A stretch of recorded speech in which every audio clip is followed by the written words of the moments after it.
प्यारे बच्चों, मैं Anand Mohan sir S memorial public school Samatpura Bahri से कक्षा 5 के छात्रों को हिंदी पढ़ाने जा रहा हूँ। आज हम लोग पाठ 3 पढ़ेंगे। पाठ का नाम है अनुभव के बारे में नहीं। अनुभव के बारे में तो आप लोगों ने नाम सुना ही है। अभी कोरोना बम आया है, इसी तरह पहले सब देश अपने अपने देश में अनुभव बना के रख लिए हैं, लेकिन इस कहानी में हम लोग अनुभव के बारे में नहीं पढ़ेंगे। हम लोग कहानी में बहुत ही मनोरंजक और ज्ञानवर्धक कहानी है। पढ़ने के बाद आप लोगों को ज्ञान भी प्राप्त होगा और अच्छा भी लगेगा। चलो बच्चों, अब हम लोग कहानी का पाठ करते हैं।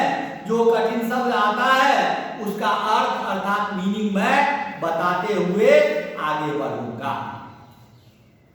महेशपुर गांव में 2 दुष्ट रहते थे। 2 ही प्रकार के लोग होते हैं, सज्जन और दुष्ट। तो कैसे लोग रहते थे? दुष्ट लोग रहते थे। दोनों एक ही गली के वासी थे। दोनों का घर एक ही गली में था। एक का घर पश्चिम की ओर था तो दूसरे का पूरब की ओर।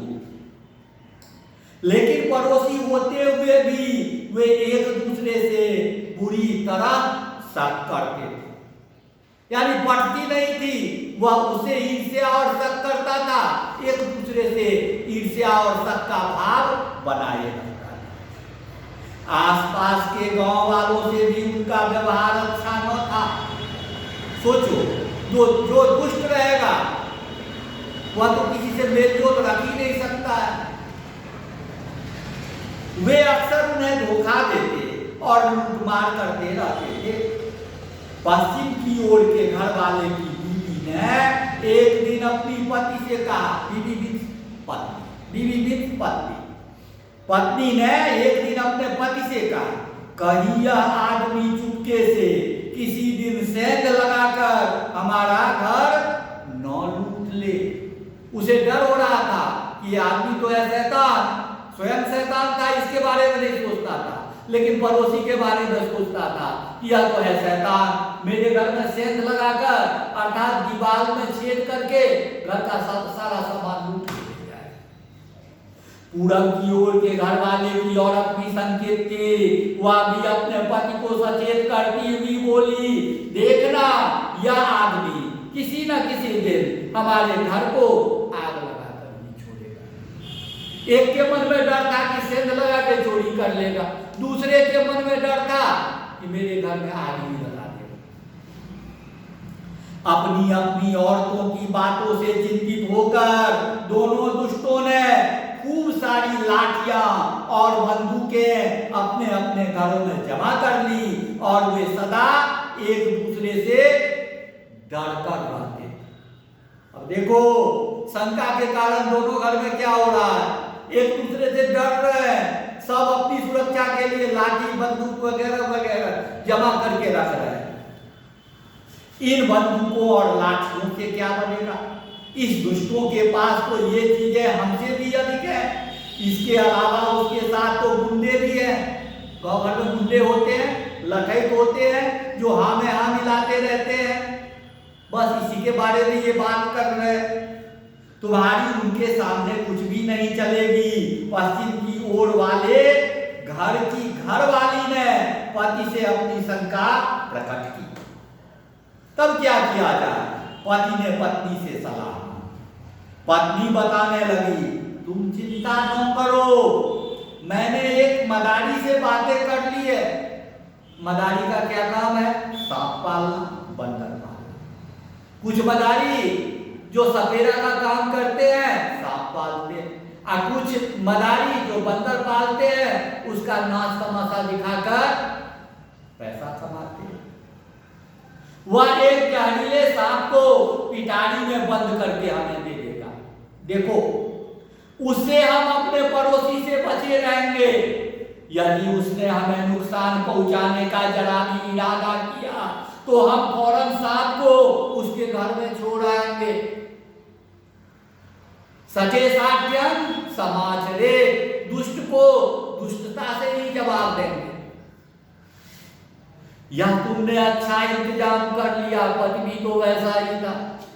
पति ने प्रसन्न होते हुए कहा, लेकिन सांप हमारा कहना थोड़े ही मानेगा। सही तो है, तुम्हारा सोचना सही है, लेकिन मैंने मदारी से इस शंका का भी समाधान कर लिया है। वह कहता है कि यदि हम सांप को रोज कुछ कुछ खिलाते रहे तो वह हमारे कहे में हो जाए। पत्नी ने बताया। पति ने फिर पूछा, लेकिन क्या मदारी के बातों पर विश्वास करना चाहिए? सही बात, मदारी झूठ बोलता है कि पैसा ऐंठने के लिए ऐसा प्लानिंग बनाया। दोनों बातें तो हो सकती है, क्यों नहीं? हमारा मदारी कोई ऐसा वैसा नहीं है, आप निश्चिंत रहें। बस उसी दिन से वे बिना किसी को बताए चुपके चुपके अपने घर में सांप पालने लगे। सांप पालने का आप तो समझते ही हो, अपने घर में अपना दुश्मन पाल लेना। लेकिन इस नासमझ को कौन समझाए, दोनों अपने अपने घर में सांप पालने लगे। मदारी था बड़ा चालाक, उसने एक अन्य पिटारी में एक दूसरे सांप को बंद किया और उसी तरह पट्टी पढ़ाकर वह उसे पूरब की ओर के घर वालों को दे आया। इसे भी पैसा कमा लिया, उसे भी पैसा कमा लिया। कुछ दिनों बाद दोनों दुष्टों को मालूम हो गया कि दोनों के पास जहरीले सांप है।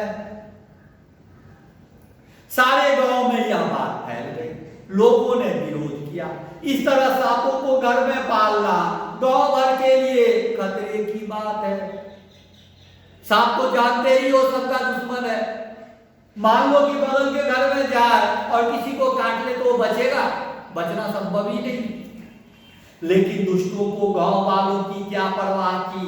पश्चिम के घर वाले का कहना था कि अपनी परेशानी हम ही जानते हैं, गांव वाले हमारे तकलीफ को क्या जाने। जब हम सांप को अवश्य रखेंगे।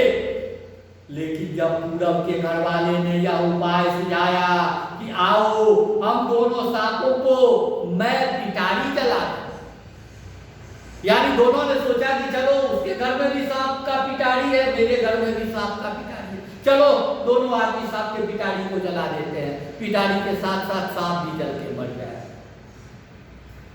तो पश्चिम के घर वाले ने कहा, इस धोखेबाज पर कैसे विश्वास करें? देखो मन में शंका है, न जाने इसके पास कितने सांप पिटारियों में और बंद हो। इसके विपरीत पूरब के घर वाले का यह कहना था कि चूंकि सांप का पालना पहले पश्चिम के घर वाले ने शुरू किया, इसलिए पहले उसी का सांप मरना चाहिए। गांव की पंचायत जुड़ी, मगर उसमें भी इस बात पर कोई फैसला न हो सका। हाँ, खाने पीने की दौड़ वहां खूब चले। दोनों पार्टी पंचों को बढ़िया बढ़िया चीज लाके खिलाता था। नतीजा यह हुआ कि सारे गांव में भय छा गया और उन दुष्टों की तो नींद ही हराम हो गई। जितने पंच लोग आए, फैसला कुछ नहीं हुआ अच्छी तरह से, और दोनों अपना खा पी कर चले गए। इसी बीच उसी गांव में एक स्वामी जी का शुभागमन हुआ। उन्होंने बताया कि तुम यूं ही घबरा रहे हो, इस झगड़े का फैसला तो बहुत आसान है। पहले एक आदमी अपने सांप को जला दे, बाद में दूसरा भी वैसा ही करे, लोगों का डर दूर हो जाएगा। यो डरते रहने और रातों जागकर स्वास्थ्य खराब करने से क्या लाभ? इस साधु बाबा को क्या पता यह दुष्ट पड़ोसी किस तरह के आदमी हैं। या तो हम ही जानते हैं। पश्चिम की ओर वाले घर की घरवाली कहने लगी, यदि हमने अपना सांप जला दिया तो वह पूरब वाला हमारे ऊपर जहरीला सांप छोड़कर हमें मार ही डाले। पूरब की ओर वाले घर की घरवाली भी कम न थी, अपने पति से कहने लगी, देखती हूँ क्या होता है। वह दुष्ट पड़ोसी शायद हमारा घर जलाने की ताक में है, लेकिन मैं भी एक ही हूँ। मैं उससे भी पहले पीछे की तरफ से जाकर चुपचाप उसके घर में सांप छोड़ दूंगी।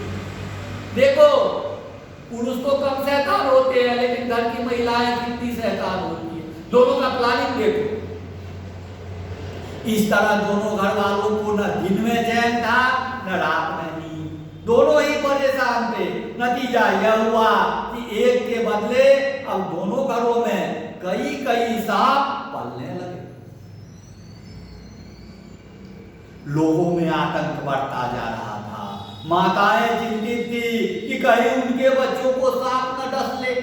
स्वाभाविक है, अब एक साथ कई जहरीले सांप गांव में जमा हो गए थे, लेकिन किसी की भी हिम्मत उन दुष्टों से यह कहने की न होती थी कि तुम ऐसा क्यों करते हो। दोनों की दुष्ट पत्नियों का भी बुरा हाल था। गांव के लोग भी दुखी थे, न कोई खेती पर ध्यान पाता था, न धंधे रोजगारों पर। कोई आदमी दुकान चला रहा है, वही सोच रहा है पता नहीं रात में कहीं वो सांप निकल के मुझे ही काट ले। कोई खेती कर रहा है तो भी चिंतित है कि खेती तो अभी कर रहा है, लेकिन कल जिंदा रहेंगे कि नहीं। ऐसी बात थी। दैव का प्रकोप कहो या आशीर्वाद, गांव में दुष्काल पड़ गया, महामारी फैल गई, सारा गांव नष्ट हो गया। वर्षों बाद अब पुरातत्व विभाग के लोग उस गांव के अवशेषों को खोद खोद कर निकाल रहे। पुरातत्व विभाग का अर्थ हुआ प्राचीन अनुसंधान से संबंधित कार्य करने के लिए जो आते हैं, पुरातत्व विभाग के लोग आते हैं। वे इस निष्कर्ष पर पहुंचे कि प्रागैतिहासिक, यानी जो इससे पहले इतिहास में लिखा नहीं गया, उसे कहते हैं प्रागैतिहासिक काल में यहाँ एक सुंदर बस्ती बसी हुई थी, लेकिन समस्त विद्या, समस्त ज्ञान, समस्त अध्ययन आदि का फल एक ही है, संयत बुद्धि द्वारा कर्तव्य पालन। संयत मीन्स मर्यादित। यदि आप मर्यादित बुद्धि के साथ अपना काम करेंगे, अपना कर्तव्य पालन करेंगे, तो आप सफलता की ओर बढ़ेंगे। नहीं, यदि मर्यादित बुद्धि नहीं हो, अमर्यादित बुद्धि हो, आप अपने घर में सांप पालना शुरू करेंगे, तो दिन क्या कहे रात क्या कहे, सब समय आपका चैन खत्म हो जाए।